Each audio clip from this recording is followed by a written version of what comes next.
I'm beginning to see that credit card debt is expensive, but I can't seem to keep my credit card balances down.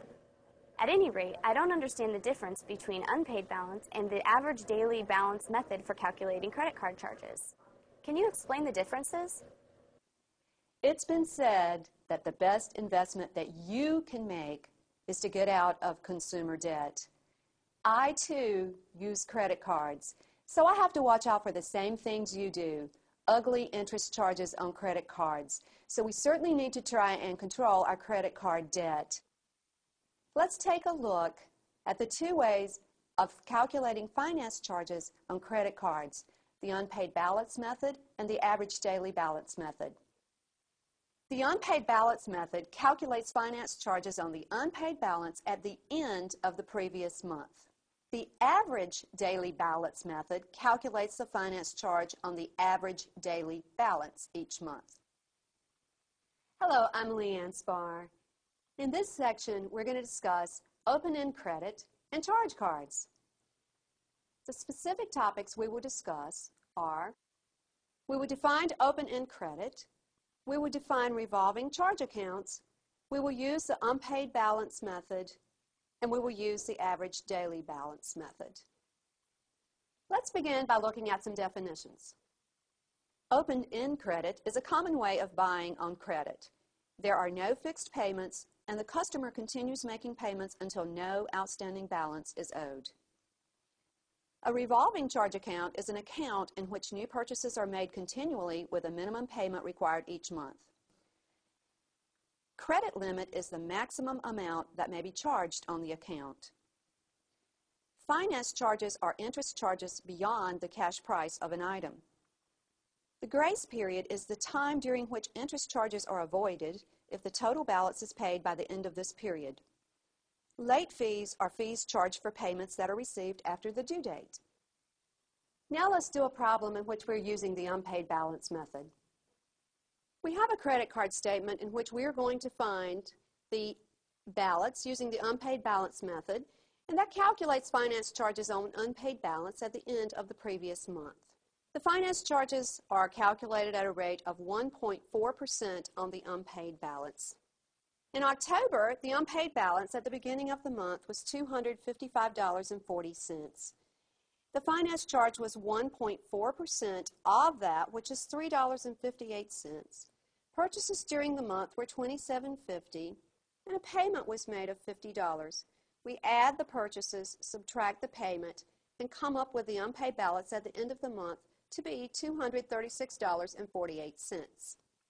The unpaid balance at the beginning of November is $236.48. We calculate the finance charge on that at 1.4%. 1.4% of $236.48 is $3.31, which we add in. We add in the purchases of $59.60. We subtract the returns of $22.15. We subtract the payment of $45.50, and we get the unpaid balance of $231.74. In December, the unpaid balance at the beginning of the month is $231.74.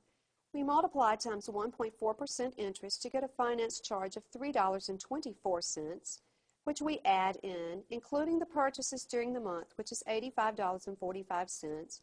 We subtract the returns, $32. We subtract the payment, and we have an unpaid balance at the end of the month of $163.43. The unpaid balance at the beginning of January is $163.43.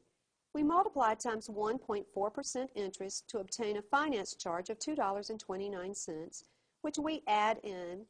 We add in the purchases of $325.68. We had no returns. We subtract the payment, and the unpaid balance at the end of January is $391.40. Let's do an exercise using the average daily balance method. The average daily balance method calculates the finance charge on the average daily balance. So we have to find the average daily balance on this credit card account. The interest is 1.5% per month on the average daily balance. So we're going to find the new balance. The previous balance was $228.95. January 27th was the billing date. February 9th, clothing of $11.08 was purchased. February 13th, returns $26.54. February 20th, a payment of $29 was made. February 25th, auto repairs in the amount of $71.19 were charged. So let's now calculate the average daily balance.